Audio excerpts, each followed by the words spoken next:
Steve, thanks for coming onto the show. I understand you were actually on Air Force One, the president's plane, earlier this week. Just tell us about that. Yes, I was the radio pool reporter on Air Force One for the trip to Minnesota, which included the president going to a posh private residence outside Minneapolis to attend a fundraiser, and then holding a rally in Duluth. He was only on stage for about 45 minutes, uncharacteristically short for him. And it was quite cold and windy that night, and I'm sure he wanted to get back on the plane and get home. It was at that rally that the counselor to the president, Hope Hicks, apparently developed symptoms and the following morning tested positive for the coronavirus. So we have at least 3 people who were on that flight on Wednesday. The president, or I should say 2, the president and Hope Hicks, who have tested positive. And we spent some time on that plane speaking with the chief of staff of the White House, Mark Meadows. He came back to the press cabin for about 10 minutes of an on-the-record and partly off-the-record conversation. He was not wearing a mask, and most of us were. When we're in the press cabin, we keep our masks on all the time on Air Force One, except when we're eating.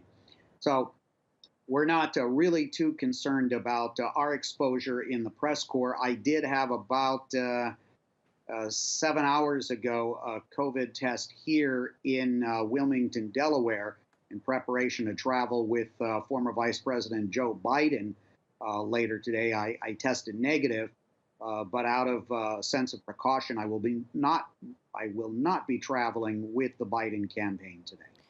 Steve, just take us through the protocol. I mean, if Trump is unable to fulfill his duties, if he gets really ill, Mike Pence would obviously step up. But we know that Mike Pence is most likely also going to be tested for the virus. If he's unable to fulfill his duties, how does all of that play out? Well, the line of succession in the United States is very clear that if the president and vice president are incapacitated, then it is the Speaker of the House, who is currently from the opposition Democratic Party, Nancy Pelosi, who would take over the duties. So there is quite a long line of succession for continuity of government in the United States if anything like that were to happen. Steve, of course, we've got this November election just weeks away. This obviously affects campaigning. What's now going to happen with that? Well, immediately everything involving the president starting today is put on hold. He was supposed to go to his hotel in Washington, D.C. For a fundraising event and then fly to Florida for one of his big campaign rallies.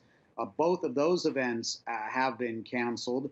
And we don't know how long this quarantine period will last, potentially 14 days. That also brings into question the second debate that's scheduled to be held between Donald Trump and Joe Biden, whether that will be going ahead. So his campaign definitely thrown into disarray. But as you well know, the president is very, very active on social media.